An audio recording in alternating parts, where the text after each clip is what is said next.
Good morning po sa inyong lahat at welcome po sa ating daily vlog at kahapon po na pag-aralan natin na kung saan ito pong series na ito ay mga experiences natin, paano ba ito magiging kapaki-pakinabang para at kaluwalhatian sa ating Panginoon. At kahapon nga po meron tayong natutunan about apat na mga bagay na kung saan tayo po ay pwedeng gamitin natin experience natin to help other people. At doon nga po sabi, ang number one po ay to minister to others, yung pong mga experiences natin.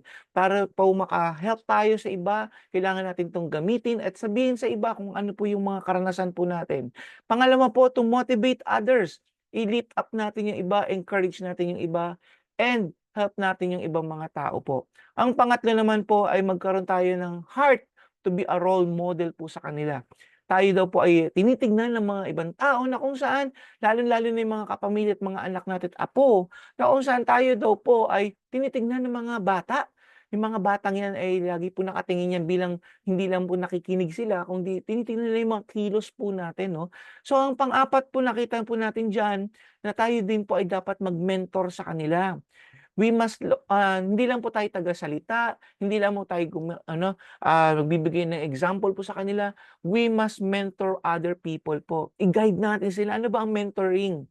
Mentoring is ministering. Mentoring is more than motivating, and mentoring is more than modeling someone. It is an experience, 'di ba? It is coaching. It is very intentional. Kagaya po ng ginagawa ng mga coach po sa mga sports, 'di ba? Kagaya nung mga coach po ni mga athletes po natin, let's say Manny Pacquiao po, 'di ba po? They are the one, talagang matindi mga coach po 'yan. At dahil nga po sa pagiging coach po nila sa mga athletes po natin, nakita niyo naman yung success ng mga athletes po natin. At tayo naman po ay naa-amaze, 'di ba, sa mga nangyari po sa buhay ng mga athletes po natin. Hindi po nila magagawa 'yung mag-isa. They need mentors po, they need coaches. And gano'n din po ang mga kabataan po. Ang mga kabataan ngayon, madalas po nagta-trial and error po ang mga tao ngayon. At dahil diyan marami po napapariwara ang buhay. Mabuti pa nga raw po yung mga gumagawa ng masama kaysa sa gumagawa ng mabuti. Bakit po? Yung mga gumagawa ng masama, sila ay mahuhusay na mentor daw. Halimbawa, isang kabataan hindi naman marunong gumamit ng mga drugs, pero because mahusay mag-mentor yung o mag-coach yung mga pusher, talaga namang napapalulong sa drugs ang mga kabataan. So, dapat po instead na kasamaan ang nakikita ng mga kabataan, dapat po yung magagandang bagay, yung mabubuti. So, tayo po yun mga kasama at mga kapatid. Ang magpapakita niyan, ang gagawa po niyan. Huwag po nating hayaan ang kasamaan at kadiliman ang siya pong umiral po sa lugar po natin, sa bayan po natin. Tulungan po natin ang isa't isa na gumanda po ang values ng ating pong bayan. So tayo po ay magbigay ng opportunity o magbigay ng time to coach other people at maging intentional po tayo diyan. 'Di ba po? So three areas that can mentor other people. Kailangan maging number one is role, number two is goal, number three is soul. Ulitin ko po, three areas that mentors help us. Tatlong bagay na kung saan ang mga mentors po ay natutulungan po tayo. Number one, role. Number two, goal. Okay, ulitin ko po. Number one, role. R-O-L-E, role. Number two, yung goal. G-O-L-A-L. I'm sorry. G-O-A-L. Number three is soul. S-O-U-L. Ano ba tong goal? Sa number one, okay. Ang mentor po, ang role po niya, what I do in my life. So yan, tinutulungan po tayo ng mga coach po natin, ano ang gagawin natin sa buhay natin. Yun po ang trabaho ng mentor. Ano ang gagawin mo dun sa buhay ng iba? So para sila ay i-guide, maging intentional. Paano sila magiging malakas? Hindi lang imo-motivate natin, tutulungan natin sila maging strong, kagaya nga po ng mga coaches, ng mga athletes. Ano yung role mo? Ano yung gagawin mo sa buhay ng iba? So, tayo bilang magme-mentor o tayo po ay under mentoring, yan po ang trabaho ng mga mentors po sa atin, mga coach po natin. Ano naman yung susunod? Yung goal. Ang sabi dito, what I am accomplishing in my life. Ang purpose ng mentor po, meron nakikitang result. Kagaya nga po muli sa isang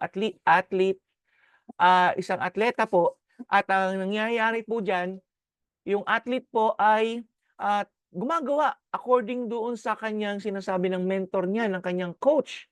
Pero ang purpose ng coach niya ay merong makitang resulta, ano yun, manalo doon sa laban, 'di ba po, dun sa sports na sinalihan nung taong, sportsman na 'yan. So kailangan manalo siya. So yun ang goal. Ano ba yung goal mo dun sa taong tinuturuan mo?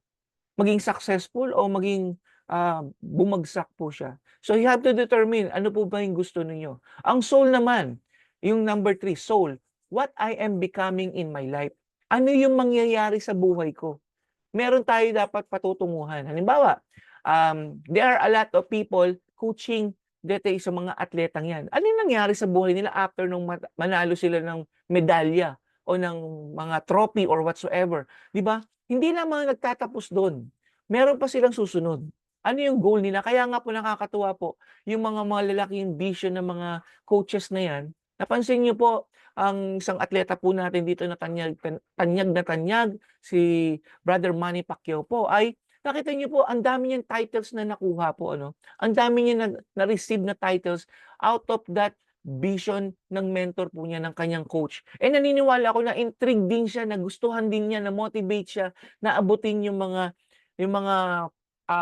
bagay na yun na kung saan naging successful po siya. I believe dapat gano'n po tayo. Yung success ng ibang tao ay success na rin po natin. Naniniwala po ako ang mentor niya o ang coach ni Brother Manny Pacquiao ay napakasaya po. Naniniwala po ako diyan. So gano'n din po ako because naranasan ko po 'yan. Ako po ay isa sa pinakamasayang tao na kung saan nakita ko po yung mga mini-mentor ko, yung mga kino-coach ko po ring mga tao na kung saan sila po ay naging successful din. Hallelujah. So gano'n din tulungan alam niyo po lahat po tayo may opportunity gawin ito, eh. Hindi lamang po dahil isa kang pastor o isa kang, mahusay na atleta o anumang bagay yung posisyon mo o title mo, no. Everybody can do this. Ang kailangan mo lang mag-step forward ka to use your experience for others. Kaya nga ang sabi ng 1 John 1:3, hallelujah, sabi dito, "We saw it, we heard it, and now we're telling you, so you can experience it along with us." Ulitin po natin 1 John 1:3, "We saw it, nakita natin, we heard it, narinig natin, and now we're telling you." Natanggap ko, narinig ko, 'di ba? Nakita ko, ngayon sinasabi ko sa iba. So, gano'n din po yung process po niyan. Sabihin natin, i-share po natin sa iba po. In Proverbs 25:12 sabi po dito, hallelujah, a warning given by an experienced person to someone willing to listen is more valuable than gold rings or jewelry. Ulitin ko po, Proverbs 25:12, a warning given by an experienced person to someone willing to listen is more valuable than gold rings or jewelries. Hindi po kasi lahat ng tao ay willing to listen. Hindi naman po kasi lahat ng tao ay willing to learn. So pili po tayo. Kailangan natin ma-determine sino ba yung taong gustong magpa-guide. Sino bang mga tao yung gustong makinig sa atin? Sino ba yung mga taong gustong tignan yung buhay natin bilang role model? Sino ba yung mga taong um, gusto magpatulong sa kanilang buhay? Because minsan gusto natin tumulong sa iba pero yung tao naman ayaw na tulungan ng sarili niya. Ayaw niyang makinig.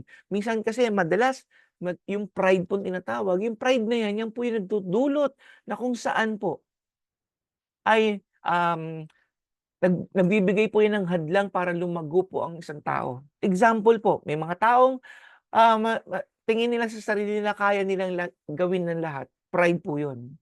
They never listen, they never, ayaw nilang magpa-submit sa ibang tao na kung saan matututo pa sila. But the thing is, gusto nilang on their own. Gusto nilang on their own way. Kaya mangyari yan, kumanta na lang sila ng my way. So nangyari, maraming failures, 'di ba po? Maraming mga kaganapan sa buhay nila na nasasaktan sila. So, kailangan ngayon pa lang kung ikaw man 'yan, kapatid na kinakatok ng Panginoon, you must learn to listen. You must learn to undergo a process of discipleship. You must learn to undergo a process of coaching, mentoring, na kung saan ikaw ngayon ay gagamitin ng Panginoon to be a teacher also later on at, makakatulong ka sa ibang tao. So, lahat ng mga pangyayari sa buhay po natin ay may kaganapan po at may patutunguhan po 'yan. So, napakaganda po ng mga tinuro ng Panginoon dito po sa ating topic na kung saan tayo daw po ang mga nakaraan natin ay may lahat may patutunguhan because everything works together for good for those who love God. So mga kasama at mga kapatid, ito po yung last ng series nito at bukas po meron tayong bagong series na pag-aaralan and I hope patuloy po kayo sumubaybay, patuloy po ninyong i-heart and like po ito o i-share ito pong mga vlogs po natin. So God bless you all. Before we do that, tayo po'y manalangin muna. Salamat po Panginoon sa lahat ng ito. Sa mga tinuturo niyo po sa amin, pagpalain niyo po ang bawat isa. At tunay nga Lord, patuloy kami maging magandang example not only for our family but also for our community, O Diyos. At tunay nga Panginoon, gamitin niyo po ang mga nakikinig ngayon, mga nag-aaral, at tunay nga Lord, lumago ang pananampalataya ng isa't isa. Salamat po muli, Panginoon, at purihin ka, sambahin ka sa pangalan ng Panginoong Hesus. Amen and amen. So God bless you all and see you po tomorrow. Have a good day.